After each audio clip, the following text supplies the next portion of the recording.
guys? Welcome to another edition of the Loose Cannons podcast.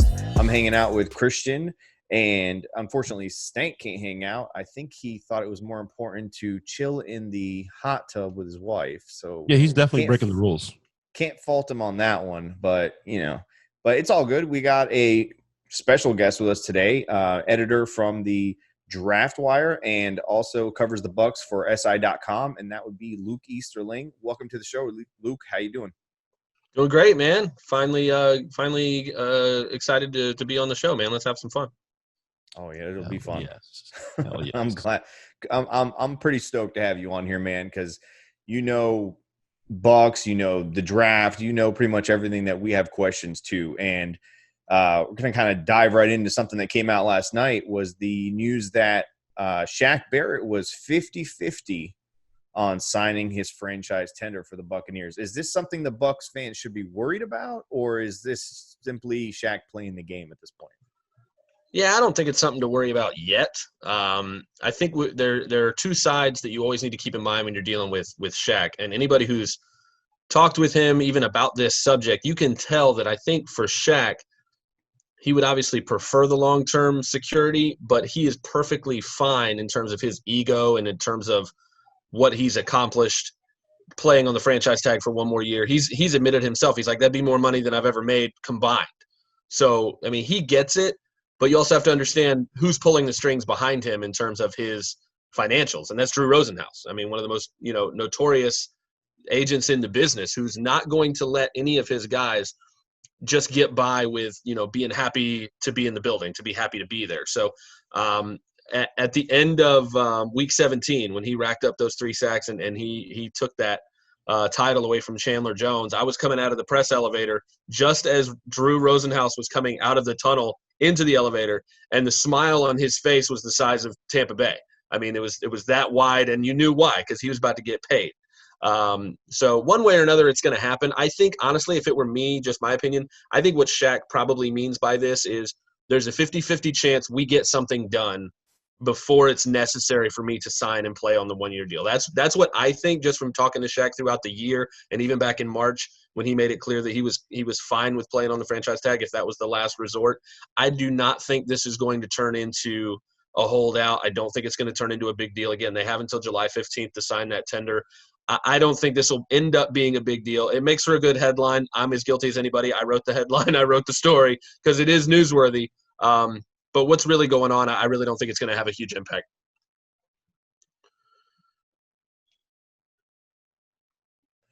I thought Christian had a question. No, I have one. I mean, I was like, oops.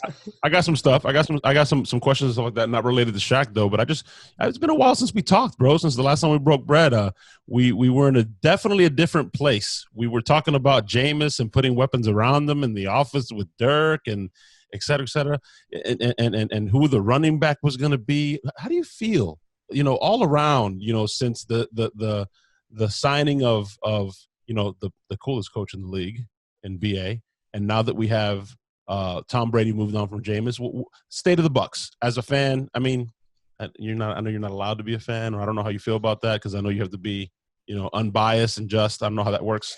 But where do you think this franchise is right now from the last time me and you spoke? Well, I mean, here's the thing. I'll address the fan thing first, because that's something that's funny to me. I think I'm in a unique position where, yes, I cover the team. Yes, I'm a beat writer, technically, I guess, however you want to define it. So when it comes to my coverage and my job, between the lines, there's a job to be done, and I do my best to do that job. I also think in every area of our life, assuming and pretending like you don't have a bias is ridiculous. No matter what we're talking about. If we're talking about sports, we're talking about life, we're talking about any kind of issue, I think it's way more important to be honest about your biases, admit them, and recognize them, instead of trying to pretend they're not there, because otherwise you're going to have a lot of different problems. So with me, when it comes to this, I make it clear that I am who I am. I mean, I've been, I've been a Bucs fan since I was born. I was born at St. Joe's across the street. I mean, I cannot separate who I have been my whole life from the fact that SI pays me to cover the team right now. Now, when it comes to doing my job on Sundays or while I'm there in the building, it doesn't mean I pull punches. It doesn't mean I cover the team with rose-colored glasses or anything like that. What it does mean is I'm not going to pretend I'm not who I am, and I've not been a fan of this team my entire life, that I didn't cry tears of joy when this team won the Super Bowl, that I didn't go run around in an open field like a complete moron as Rondé was running down the field. I didn't even watch that play happen. I watched him take off down the sideline, and I ran out the building that I was in. I was gone, okay? So, like, that whole – my entire childhood, my entire existence being passionately in love with this football team doesn't just go away because I have a new job, because I have a job to do. So between the lines, I get the job done, and I do it in as unbiased a way as possible. But especially on social media and things, when I'm discussing things, I'm not going to pretend that, you know, all the followers that I've amassed on Twitter, they've been following me to the point where they know who I am. I'm not going to all of a sudden pretend like, oh, I don't care now. I'm unbiased source. I'm going to be an unbiased source when I write articles, but man, I love this team. I want this team to win, and I'm going to be happy when it happens. I'm not going to pretend like I won't cheer in the press box, but my ass will be out in the car in the parking lot cheering. Okay, I'll tell you that. I don't know if that answers your question. I mean, state of the Bucs, I'm excited. I'm excited as someone who covers the team. I'm excited as someone who hasn't seen this team succeed in a big way in nearly Tom Brady's entire career. While Tom Brady's been winning 6 Super Bowls, the Bucs have been going 5-11 and picking number 5 overall and not doing much with it. So when you instantly transform a franchise from picking in the top 5, from what are they going to do at quarterback, how are they going to mitigate the turnovers, and how are they going to decide what to do about Jameis, and all these big questions heading into this season, once you replace that with arguably the greatest quarterback of all time, you get Rob Gronkowski out of retirement. Even if it doesn't work, guys, even if it doesn't work, to a certain extent, it already worked because people care, people are paying attention. And if it falls apart, I don't think anybody honestly will be able to look at them and say, oh, you made the wrong call. Because I think everybody would have made that call. If you have an opportunity after listen, we'll talk all day about the positive things Jameis did and how frustrating it was to balance them with the turnovers. That I asked him and Bruce point blank at the end of that Falcons game, how on earth do you evaluate this season? It's arguably the strangest quarterback season we've ever seen in NFL history. Nobody's ever thrown for 5,100 yards and led the NFL in passing yardage, second in the NFL in touchdown passes with 33, only to the NFL MVP, but thrown 30 interceptions and then you don't get your contract renewed. Like, it doesn't happen. It's never happened that way. So it was just such a unique situation to see the way it turned from that to, oh, now we have Tom Brady, now we have Gronk, now we have all the defensive line back. Now we've gone from, man, I hope we have a winning season to, man, if we don't win the division and contend for a Super Bowl, what are we doing here? And I think that really fits well with what Bruce wants to do at this point in his career. He's not here to screw around. You know, Jason Light is bought himself another couple of years by getting Bruce, by getting Tom Brady, and adding things to the team that, let's be honest, if this was a couple of years ago and he didn't get Bruce and he didn't have that opportunity, he's not the general manager anymore, you know, because of his track record. And I think he'd be the first person to tell you that. So I think the state of the Bucs, honestly, is as good as it could possibly be because nobody saw it coming that they would be able to put together the pieces that they put together, that they'd be able to keep who they needed to keep all together. And we haven't even gotten to the coaching staff. How about the fact that in the strangest offseason in the history of the NFL, we didn't have any coaching turnover whatsoever for the most part. So you've got an offseason where you have to have all these virtual meetings, you have to have all these installs done without being in person. And this is something I've asked every single player that they've made available to us and coach they've made available to us this offseason, which they've done a great job of, by the way. Everybody I've asked is like, how great is it that you don't have to change schemes? How great is it you don't have to learn new verbiage? You don't have to do any of these things because all the coaches are back and they're good ones. Todd Bowles and that whole staff. You've got Byron and Goodwin and all those guys. I think everything is it's lining up nicely. It gets to the point where you're like, man, I'm worried now. It looks too good. I'm worried that there's no way they can live up to it because everything is aligning now. And they have done a good job making players available, but I did have to throw this one in. I think it's hilarious. You could tell who the GOAT is. You could tell who the man is in the building because we got one Tom Brady conversation and it was one Zoom thing without his face, just a still shot of the Bucs logo, and that's it. No more Tom Brady. No more Tom Brady until God knows when. Everybody else has been made available. I know you guys have asked, like, hey, can we get Tom? It's just shut down, bro. Nope. Tom's in Berkeley prep. We're gonna work. That's the only mode he's in. If you want Tom, you better have a chopper. You get Tom when Tom says, you get Tom. That's when it happens. But if we kind of rewind it a little bit, Luke, where were you in terms of where were you in terms of the Jameis versus Tom Brady or any other quarterback? And did you see Tom Brady coming to town? I've asked, we've had a couple of media members on this show, and I've always asked them the same thing. Did you think that Tom Brady was coming, and were you one of those people that knew ahead of time? Did you see it playing out the way it did? And how crazy was that? What it was like 48 hours of just craziness as a Bucs fan, and you're a Bucs fan, and a media guy in terms of covering this team, and obviously the hype that came with it.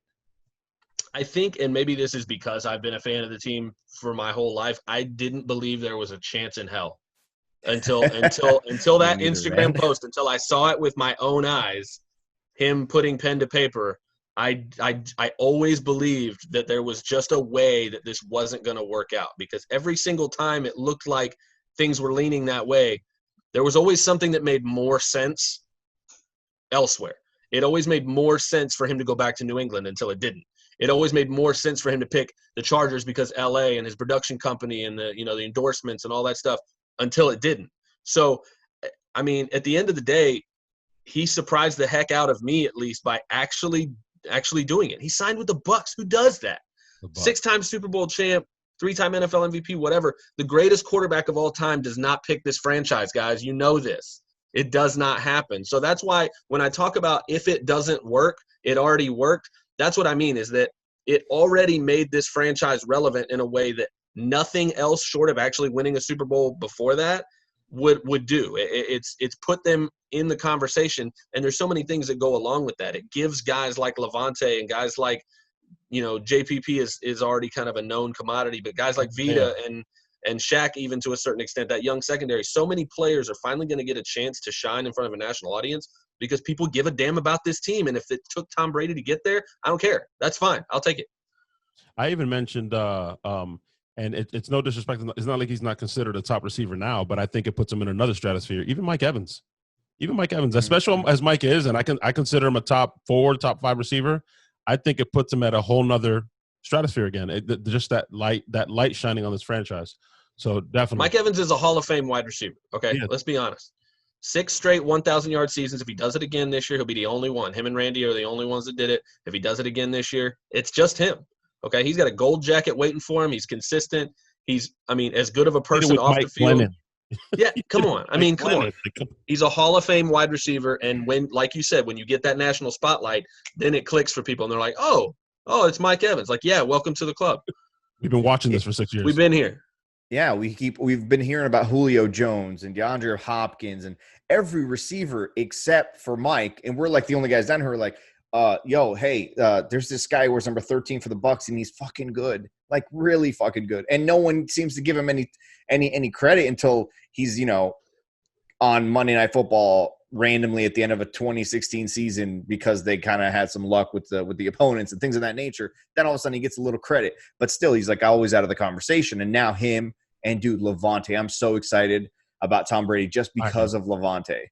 I'm so sick of the shit that guy is taking for no reason.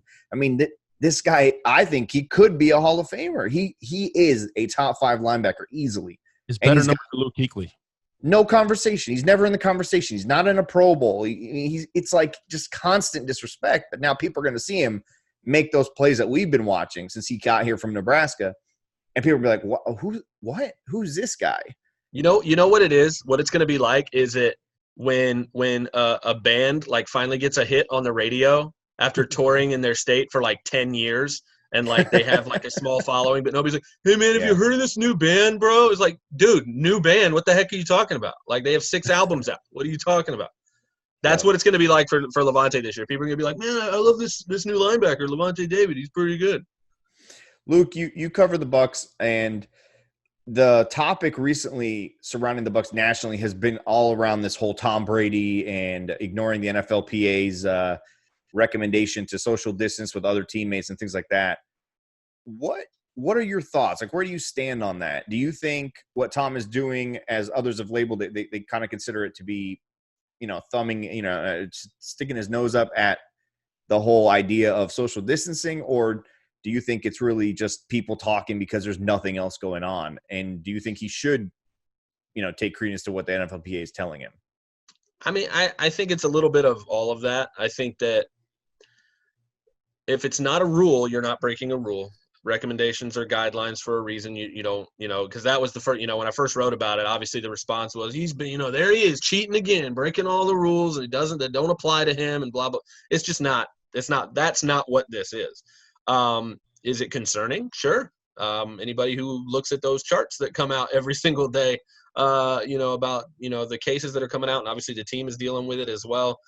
Obviously it's a concern, but in terms of what he should or shouldn't be doing, I feel uncomfortable, especially since the only thing I've seen is what you've seen from a chopper flying overhead about what they're doing and whatever he puts on his Instagram story. I feel like I can't say it's right or wrong for him to do that. I feel like if it were me, I would probably play safer than sorry, but I'm not a 20-year NFL legend. So my opinion, I feel like doesn't matter as much because I don't know exactly what they're doing and what's going on and the details. And I feel like it's wrong of me to kind of put myself in a judge and jury situation where I'm saying he's not breaking any rules. Is it the smartest thing in the world? If it were me, I would say probably not in terms of safety. But again, until somebody makes him stop, obviously I get the fact that he's going to take every opportunity to try to prepare himself and his teammates to win on Sunday because that's what he does. That's what has made him who he is at this point. So it would be kind of silly for us to throw our arms up and act like this is surprising when really, I mean, this is what made him good. He's going to do everything within his power to be a winner and win a Super Bowl. And if that means ignoring what the NFLPA says he probably should do, if they're not going to make him, he's going to keep trying to build a winner.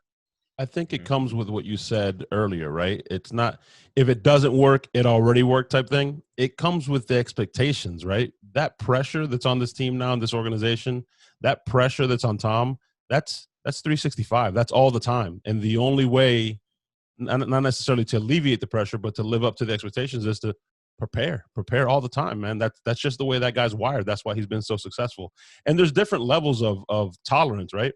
I totally respect your opinion. My wife was the same way, but I'm out there every day at UPS. So for me, I'd be like, well, I'm already out here. I'm already exposed. I'm practicing.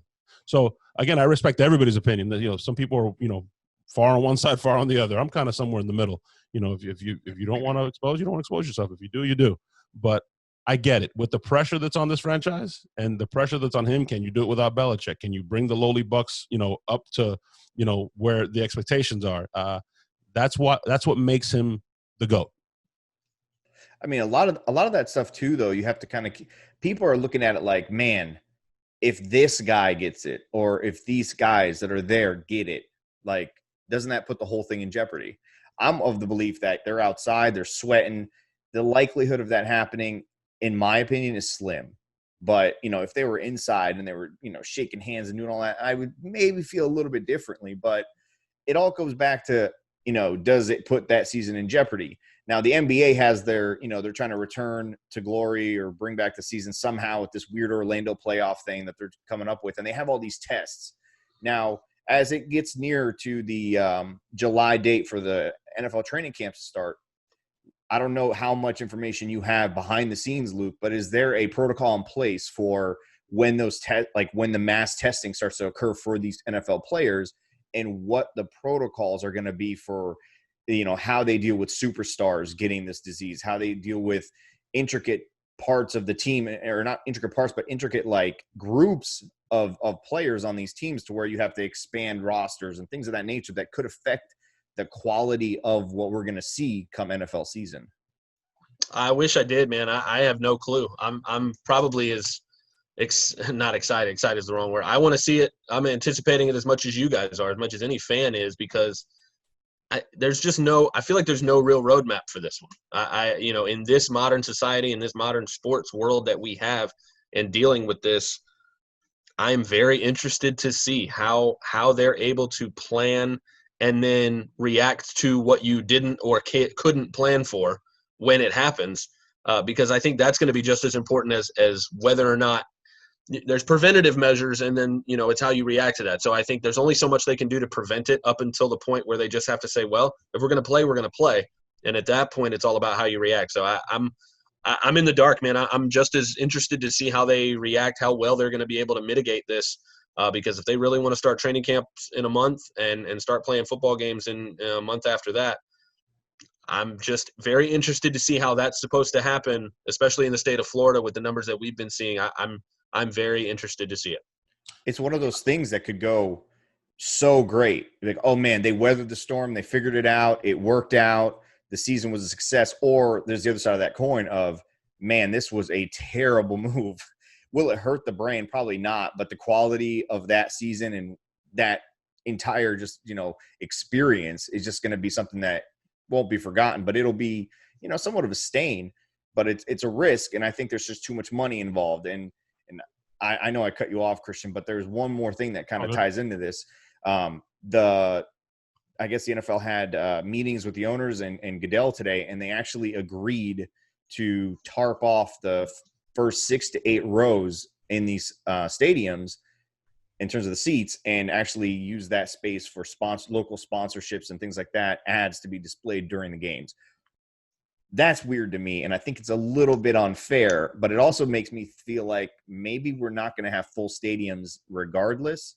I just wanted to get your thoughts on the whole tarp idea and what you think that kind of is setting the tone for as it relates to fans being in the stadium this season. Right. I definitely think it means that we're not going to have full stadiums. And I definitely think it's going to be weird to watch. More so probably on TV than being in there in person. I don't know. It's a new thing, man. It's going to look weird. It's going to feel like maybe soccer or something, where you've got like the things running down the sides of the field and you got the ads changing and stuff like that. It's going to have a different, there's so many things. And this mirrors life, man. I mean, we have somewhat of a new normal now in just about every way we go about our lives because of this. And football is no different. Football is going to reflect the humanity within it and around it. And that's going to mean less fans getting packed close together and more ads so they can still make their money and people can still have jobs too. So it's just going to be a weird one, man. In so many different ways, it's going to be so strange. That's exactly that. That's the same question I was going to bring up, actually, Sammer. So that was awesome. But to expand on that, I don't think they come back, Luke, personally. Right. I think, we do this sometimes with the barbers when we're going to make a change that we know they're not going to like. You don't give them the whole cookie. You give them a crumb at a time. And then by the time they eat the whole, all the crumbs and they ate the whole nasty cookie, they're like, wow, I ate the cookie. I think they do this. And I don't think they're using, this situation as an excuse, but it's just, hey, we're going to make it safer, which is correct. It's the right thing to do. And I think when they see those advertisement dollars and then next year, the year after, they could still pack the stadium out 5 rows back, they're going to be like, well, are we really going to throw away these advertisement dollars now? I don't think it comes back, bro. I think they just say, hey, it's the way it's going to be now. As you said, the new normal. I mean, the front row will now be the 6th row. It'll just be the 6th row. I think they're doing that because they're offsetting some of the money that they're anticipating they're going to lose. I don't think – if it was a normal, like say like in 2021, this is all gone and you can pack the stadiums again, I see no reason for them to have those things there, especially when there's going to be a conflict, I feel like, in local sponsorships to what the NFL has tied to corporate sponsorships. So like Coca-Cola and Pepsi, like you can't have both of those. You can't have certain, logos shown by NFL cameras. I think it's like Microsoft is one of them. That's why you always see their tablets on the sidelines, things like that. So there's going to be a weird dynamic that goes on there. And there might be even like an owner that clashes with the NFL, say Jerry Jones, on a logo he wants to put out there. It's going to be a weird, I don't know how to describe it. I feel like it's muddy. And I think it paints an ugly picture, in my eyes at least, of what the owners are looking at more importantly than anything else. Is it the safety of the players or is it offsetting our lost dollars? Which one is it? Which one is more important? Which one is the one that's weighing on the owners more? Is it the safety of the players, which I feel it should be? Is it the safety of the fans, or is it the pocket? If it's the safety of the fans, why aren't you using that space to space people out more? You're putting less seats for people to sit in. It's a tightrope that they have to walk, and I totally get it. Like I own businesses, I totally get it. There's marketing, lines that you got to like tiptoe around, and then there's all these just optics of everything, and the optics are gonna be the more important thing, I feel like, in all of this. But it's just gonna be weird, man. And it's just, you're a Bucs fan, Luke, so it's one of those things is as this shit plays out, all I can think of is hashtag it's a Bucs life. because that's what happens. Like, we can't have nice things, man. We were so hyped. We talked a few times on this show about how this is probably the coolest offseason, the most hyped up offseason that I've ever been a part of, and probably ever for this franchise. And then there's this looming thunderstorm out there. You're like, man, those clouds are getting darker. Are they going to go away, or are they going to come in? Are they going to come in? Oh, man. And it's getting closer, and you're like, oh, fuck. The Bucs might not have this thing. I'm telling you, for me, I think what it's done is keep me from fully enjoying it. Because in the back of my mind, I'm like, it's not actually going to happen. In the back of my mind, I'm like, there's no way this actually happens. It's cool. It's fun to play. But at some point, somebody's going to pull the plug. I don't suffer from anxiety at all, bro. I don't get anxiety. I am suffering from anxiety.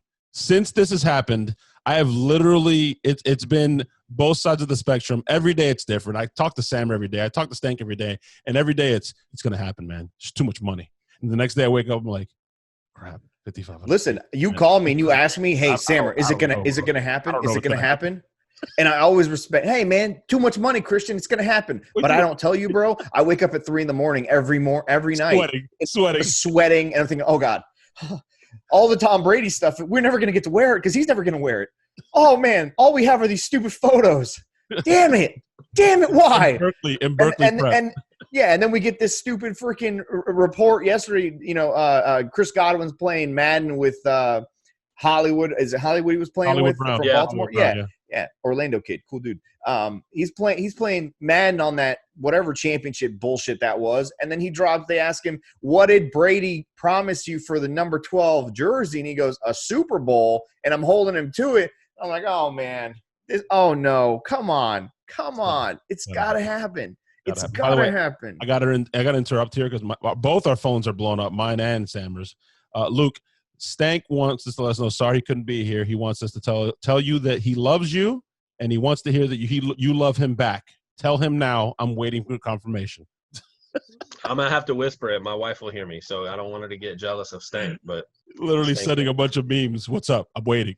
I love you, man. We love you, Stank. All right. Hey, so you are an expert not just on the team but on the draft as well. It would be incorrect of me if I didn't ask you, what do you think of the draft, man, top to bottom, and why the hell did we not pick up a running back? Oh my God! You pick a running back. You just didn't get the one you want. I didn't say the name because everybody wants to know, man. Luke, he wants to ask you about Clyde Edwards-Helaire. No, I don't. I'm over that. I'm beyond. It was never going to happen. Clyde Edwards-Helaire was going to be a Chief from day one. If you weren't going to take him at 14, he wasn't going to be yours. Sorry. So. What are your thoughts though, top to bottom, and the tackle that we got? Because a lot of people wanted another one. I love the pick, and I like Jason making a move to get his guy. If you are that close, you can't get sniped like that, man. I'm telling you, like I would it hurt to give up a 4th round pick. It did. Okay, we had 2, we ended up with 0. So I hated that. But listen to me. You see, I'm saying we. We're not supposed to say we. I can't help it. This is what happens. It's we. You're allowed to on this show. It's okay. I will allow it. Thank you. I can't help it. So you end up with no 4th round picks, and that hurts. But think about whether you would rather have the likelihood that whoever that 4th round pick is going to pan out versus somebody jumping up to 13 with San Francisco, especially if it's somebody you don't like and you don't want getting your guy. And taking that guy out from under you when he was the last of those 4 tackles. There was a huge drop between those top 4 guys. The last mock I did, I had Wirfs at 4 to the Giants. Wow. Because that's how closely ranked I had all of those guys. He was my tackle 3. I think Becton was 4. So it would have made perfect sense for me if he'd have gone anywhere from 4 to 11. Where the Jets were. So to get Tristan Wirfs at 13, even for the cost, even with a 4th round pick, I was like, you got to do it. He's a perfect fit. He's exactly what you need. You fit the biggest need with a steal. You can't, if I have to give up a 4th round pick to do that, I'm going to do that all day long. And then on day 3, when I don't have a 4th round pick, I'll have my little pity party and remember I have Tristan Wirfs instead. And that's fine.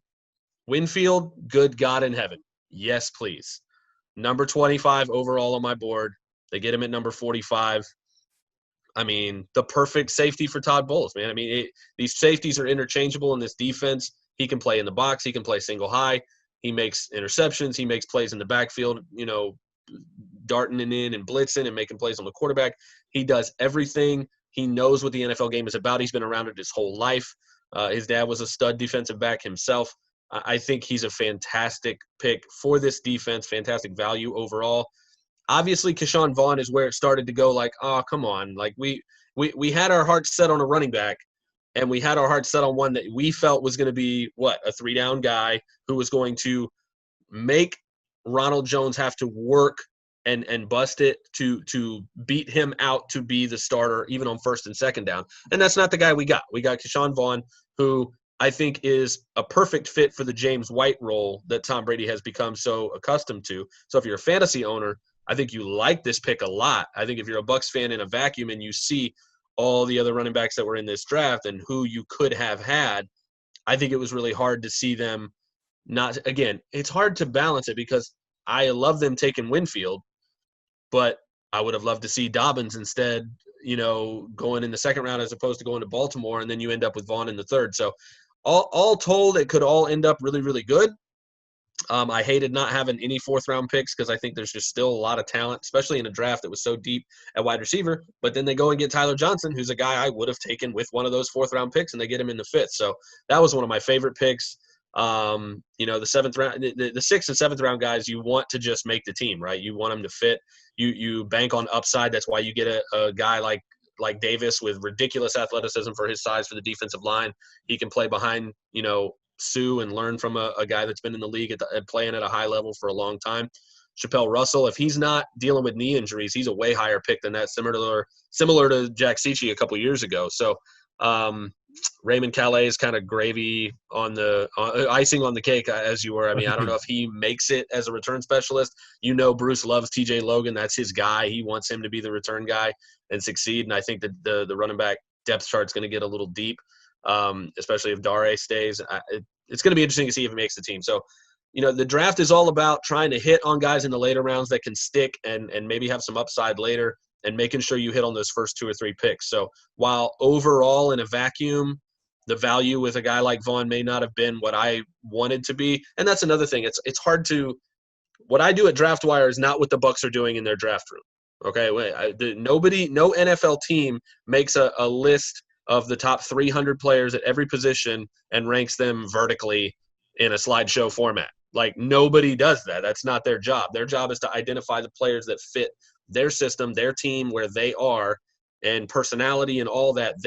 I'm doing it in a macro way, in a vacuum, and all these guys have very, very specific things that they want to hit. So while it's really easy to look at my board and say, oh, they reached for Keyshawn Vaughn because he was my RB such and such and I had him in this round, if he fits what they want and he ends up doing exactly what they think, I look like the idiot and they look smart, which is fine with me. Is there any? I know you're a Bucs fan, so I'm going to ask you to put on your rose-colored glasses again.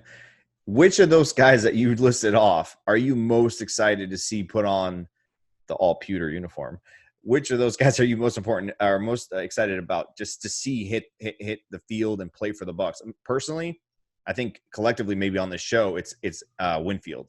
I'm just excited to see that kid hit the field, but just curious what your I'd say Winfield and then probably Tyler Johnson. And again, that's just assuming that Tristan Wirfs is going to be what we expect him to be. You want a top 15 pick to be as advertised, but I think Antoine Winfield's going to look like a first round pick, and I think that Tyler Johnson is going to look like a guy who should have gone ahead of a lot of other receivers, especially in this offense with Tom Brady, working with him on the intricacies of what wins in the NFL, and then working with 2 guys who are just absolute monsters when it comes to work ethic in Mike Evans and Chris Godwin in terms of technique and really busting your ass to be the best at your craft. I feel like there's no way that Tyler Johnson can't far exceed his draft slot. So both of those guys I think are going to be real fun to watch. If Winfield climbs that depth chart, sorry, Christian, if Winfield climbs that depth chart, who's the odd man out in that safety room?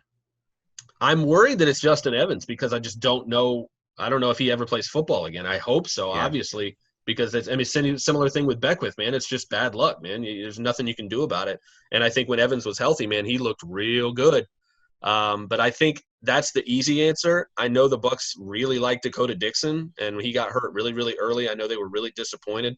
So I'm interested to see if he has something to say about that. But I think it might be Evans. I think Andrew Adams on the back end of that. It just depends on how many they want to keep where. You know what I mean? That's when you start to get to, do we keep a sixth receiver? Do we keep an extra defensive back or a linebacker? It's about, at that point, you're talking special teams. What things can you do? If you can do more things, then you save me a roster spot. So I think that it's going to be interesting to see where they want to keep that extra guy. And because they're so deep at safety, if Evans is healthy, that might be a spot where they have to do that. The rookies, they have not signed yet, right? So that they're not allowed to practice? I was going to say, I think very few across the league actually have because of what's going on. I think it's weird. That kind of concerns me when you mention Keyshawn Vaughn taking that James White role, and also with the Tyler Johnson. I love Tyler Johnson. I think it was a great pick. He could have been a fourth or third rounder, like you said. In other classes, he might have been a fourth or third rounder. But the chemistry part, right?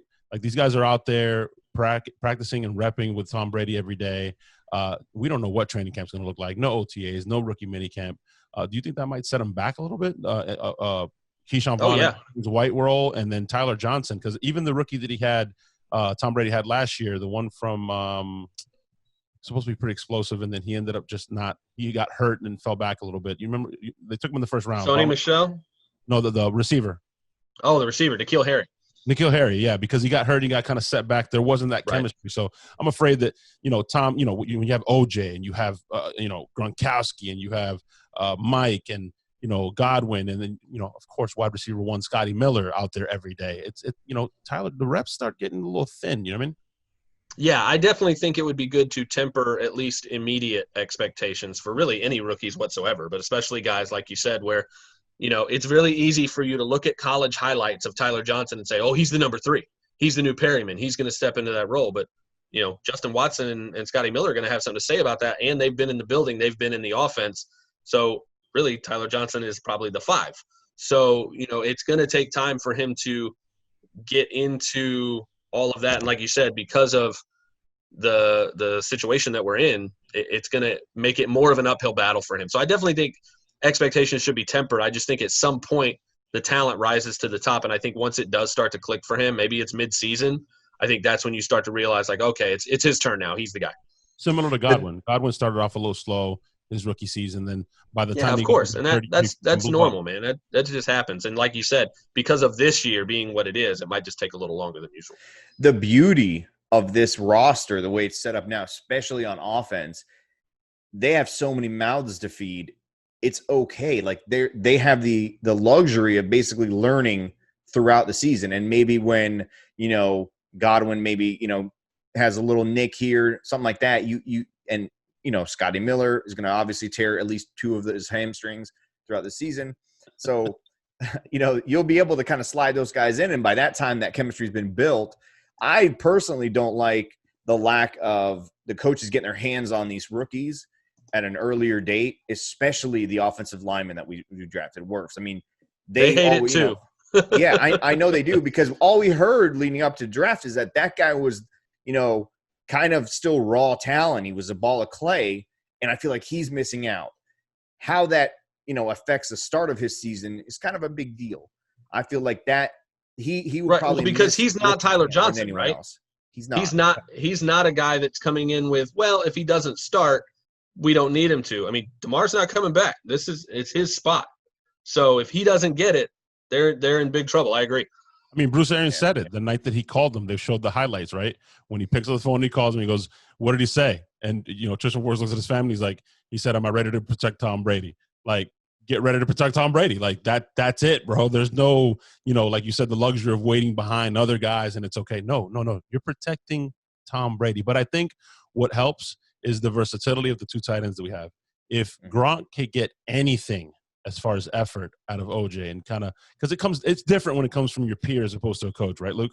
Of course. If Gronk can get anything out of OJ or even Gronk himself early on and they just keep that tight end next to him, I think that's probably what they're going to do. I mean, week 1 against Cameron Jordan, they're not just going to leave him on an island. It's going to be fine.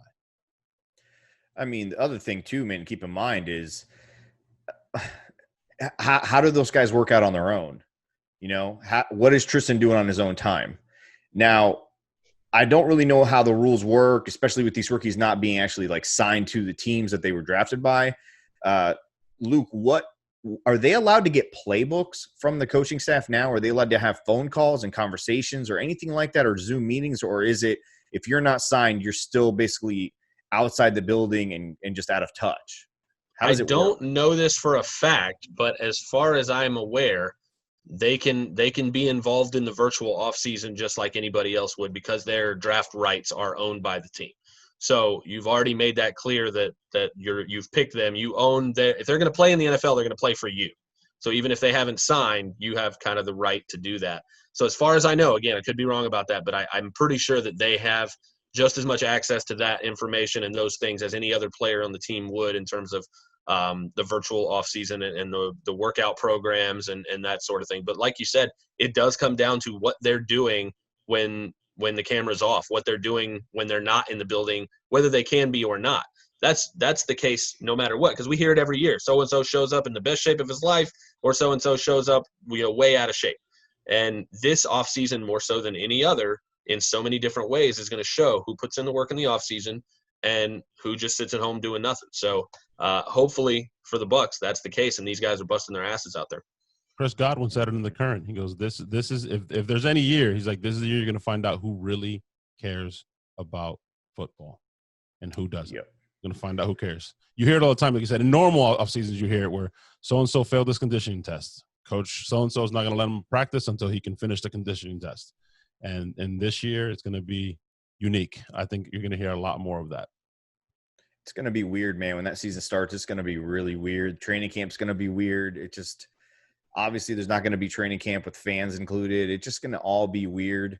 I feel robbed. I feel robbed. I'm not going to cry. There's much worse stuff going on around the world. Be honest, Christian. Right? You've cried. You've already cried about it. I have cried. A little bit. Okay. A little bit. He's cried to me on the phone. He's called me crying, just sobbing. I'm like, dude, what's wrong? Is it a family member? What's wrong? And he's just like, are we even going to be able to see Tom in the flesh? Are we even going to see him? It is a family member. It is a family member, though. That's what it feels like. Thank you, Luke. Speaking of family members and weird, since Stank couldn't be here, I have to ask you a really weird question. And if you watch the show, you should know that Stank is he is the aficionado as it relates to baby oil and players on the Tampa Bay Buccaneers to be rubbed down. So I need to understand. Really? If you could pick one player on the Bucs roster to give a Becks Baby Oil rub down, who would it be? Who would it be? Don't leave, Christian. Don't leave. Good Lord. This is what I can't even. Oh my God. Becks. This is terrible. That is Stephen Beck, because that is Becks Baby Oil. Oh Lord. It's got to be Vita Vea, right? Just why not? If we're gonna go there, let's just go for it all. Just go for broke. I like that, man. I've seen Vita in person at the barbershop. He's huge. He breaks barber chairs. You need like 3 of those bottles. Actual barber chair. You sure you want, you're going to need a lot of baby oil, bro. You'd have to take a break. There would be a halftime. Vita is the best, man, because after I think it was after the Cardinals game, because it was after the Falcons game at some point after the Falcons game when he caught the touchdown pass. We waited and waited. It was me and Jenna Lane who were waiting to get something from him about that for some reason. And he was kind of later coming out of the shower or whatever. And he came out and he sat in front of his locker. And you could just see how exhausted he was to just move at that point. He was like, just give me a second, because if I get dressed, I'm going to sweat again and I'm going to have to shower again. Cause it just it's crazy to be around someone who is twice your size, literally, and could chase you down and murder you. He's a better athlete than you, and he's twice your size. He's so much faster and so much more athletic than you, and you're just like, man, what am I doing with my life? I love Vita, man. He's such a good dude, and he's funny. I love him. It's crazy to see him run down sideline to sideline, bro. Chase people down from the backside. I'm like, this man is 360-something pounds. He's chasing down a running back. What? I'm excited, man. I'm excited to see him in his second year in this system, because I really think he was close to getting – I think he missed a lot of sacks, 3 or 4 sacks. Yeah. He was just right there, and he's still getting the pressures. He's still, blowing up the center the offensive line, opposing teams. I mean, he's right there, man. And I think a second year in that system, a little more nastiness. Maybe he'll, take a couple notes from Sue. I think this year is going to be a big year for Vita Vea, and I think he's going to be a little bit of a force for a while, which is, some Bucs fans when he was drafted, they weren't very happy. So to see him develop into something that I feel will be a force in the league is exciting and promising and something to be pumped about. I wanted to thank you for coming on, Luke, and give you an opportunity to just let people know how they can follow you on Twitter. If you guys don't follow Luke on Twitter, what are you doing? You're missing out, dude. What are you doing with your life? Yeah, awesome content. I say that about myself tweeting, actually. I get on Twitter, I'm like, wait, what am I doing with my life? No, we love it. We love it. I wait for your tweets, love it, man. You're awesome on Twitter. Trust me. You're awesome on Twitter. But let people know how they can follow you on Twitter and Sports Illustrated and all the stuff you do for DraftWire. Yeah, on Twitter, I try to keep it simple. It's at Luke Easterling, si.com/NFL/Buccaneers. If you just go to si.com and click on the teams and click the Bucs flag, it goes straight to all of my stuff there. If you like the draft stuff, again, I cover the draft on a league-wide scale for USA Today at DraftWire. So you go to draftwire.usatoday.com. We've already got 2021 mocks. We're doing prospect profiles and everything on the next year's class because obviously it never stops, man. This never ends. There is no off season. Whether it's the draft or you have a team involved, it's just I love the fact that this never goes away and there's always something to talk about. So yeah, hit me up on social media. Let's talk about it. And this was fun, guys. Thanks so much. I'm sorry it took so long to get me on the show, but let's definitely do it again. It's all good, man. But before we leave, though, I want you to give us a record prediction for the Tampa Bay Buccaneers in 2020. Record prediction. I'm gonna go. It's boring, but I say 11-5. I think that this team is talented enough to challenge the Saints for the division title. I don't know if it happens right away because I think they have more chemistry within their team than obviously this team has in certain places. I think it'll be close down the stretch, though. I think it's going to come down to big games down the stretch. I think we could easily see the Saints win that week 1 game because they're at home and because they know what they're doing with one another a little bit more than the Bucs do, and they're trying to figure that out. But by the end of the season, I think they're going to be really afraid of the Tampa Bay Buccaneers, and I wouldn't be surprised to see them go from beating the Bucs in week 1 at home to losing a wild card game or a division game to the Bucs at home because the Bucs have caught up and figured it out, and the Bucs are in the NFC title game challenging for a Super Bowl. That's what I think could happen. Kind of like the 2002 year. Derek Brooks, we'll be back, Eagles. We'll be back. They played the Saints week 1 in Raymond James, that 2002 Super Bowl. Tom Tupa in the end zone. Yep. But they lost 26-20. What a great way to start that season. That year they lost to the Eagles, and Derek Brooks told them, we'll be back, and they went back to the Eagles. Yeah. Oh, that was the game where they poked Warren in the eye? Yeah. Yeah. And John Gruden said, Warren Sapp sat down, he was pissed on the bus, and John Gruden said, I got him. Don't worry. Get me back to the stadium, guys, and I will take care of it. Yeah, I'll stick a fork in this place. And Derek Brooks literally walking off the field looking at the Eagles like, we'll be back. Yep. I'll never forget it, man. But look, yeah, man, sure. Everybody talks about it's crazy. The 2020, that's the last one for me. The 2021 drafts and the mock drafts already come on up, et cetera. Listen, I look at those. I'm not going to lie. Transparently, I don't know half the players on there because I don't have the library of knowledge that you have. But the only thing I look at usually is where the Bucs picking. So where are the Bucs picking?